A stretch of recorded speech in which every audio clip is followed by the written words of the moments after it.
একটি বর্বর ইতিহাস রচিত হয়েছে। আজকে আমি দেখেছি নুরা পাগলা নামে একজন মানুষ মারা গেছে।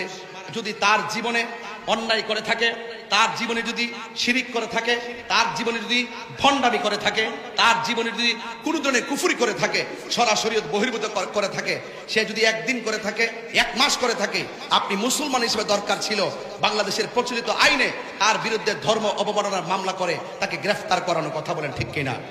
কিন্তু সেই নুরা পাগলা যখন মারা গেল, কবরের ভিতর থেকে আপনারা তাকে লাঠি দিয়ে আঘাত করে করে কবর খুঁড়ে তার লাশটাকে বের করলেন।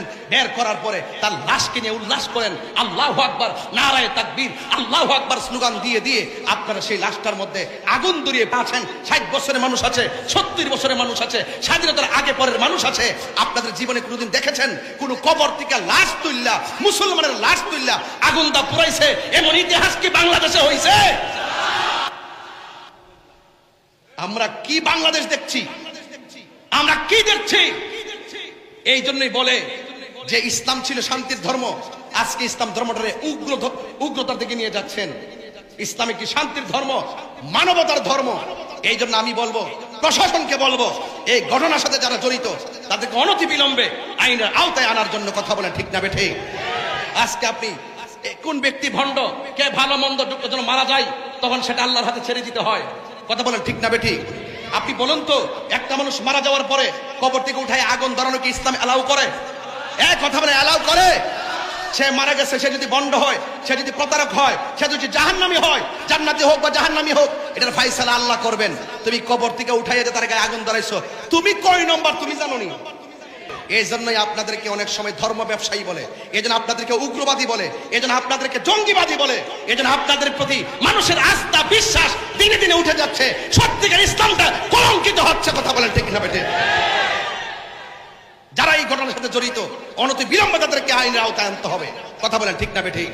আমরা দেখেছি বিগত 24 সালের 5 আগস্টের পরে আমাদের 90টা মাজারের মধ্যে আগুন ধরিয়ে দেওয়া হয়েছে। সেদিন থেকে ওই দিন থেকে যদি সরকার তাদের লাগাম টেনে ধরতো, আজকে কবরের ভিতর থেকে লাশ টেনে আগুন ধরাই দিত না, কথা বলেন, ঠিক কিনা বলেন? আমাদের 95টা মাজারের মধ্যে আগুন লাগাই দেওয়া হয়েছে।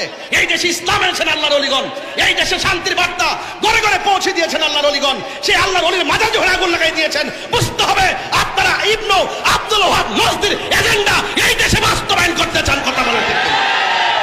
আহলে সুন্নাত ওয়াল জামাত এগুলো বরদাস্ত করবে না। শান্তিতে কথা বলি, ভদ্রভাবে কথা বলি, খানকায় বসে আমরা মুরাকাবা মুশাহাদা করি, আমাদেরকে রাজপথে নামতে বাধ্য করবেন না, বলে দিলাম, ঠিক কিনা বলেন? এই জন্য ইন্টারিম গভর্নমেন্টকে বলবো, অনতি বিলম্বে সেই উগ্রবাদীদেরকে আইনের আওতায় আনা হোক। আমি আশা করব সকল ধর্মবর্ণ যত দলের লোক আছেন প্রত্যেককে বলবো এই ঘটনার তীব্র নিন্দা জানানোর জন্য, কথা বলে, ঠিক না বেঠিক? এটা অত্যন্ত দুঃখজনক। এই যে আপনারা ভৈরববাসী শান্তিতে আছেন, এই শান্তির বার্তা ছড়িয়ে দিবেন। আপনাদের মাঝে উগ্রতা নাই, নিন্দা নাই, হিংসা নাই এবং গীবত নাই। ঐক্যবদ্ধ থাকবেন, দেখবেন রাসূল পাকের আদর্শ যদি হৃদয়ে লালন করেন, দেখবেন ইনশাআল্লাহ এই সমাজ শান্তির সমাজ হয়ে যাবে, কথা বলেন, ঠিক কিনা?